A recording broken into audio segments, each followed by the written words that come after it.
tayo dito na-slice na at pinakulong pato. Ayan. So, gagawin natin ngayon is mag-aadobo tayo sa gata. Ng sili, sibuyas, bawang, luya. Let's go!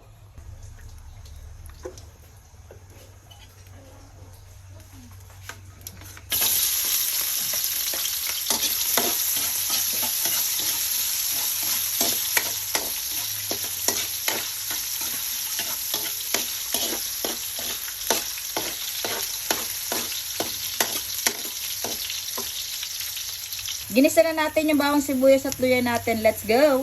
Sunodin natin yung ating pato. Ayan. So, igigisa natin yan. Hindi na natin siya pakukuluan kasi nga pinakuluan natin yan at malambot na yan.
So, ayan. Luto na ang aming ulam. Ang aming ulam for today ay adobo sa gata na pato. Yup.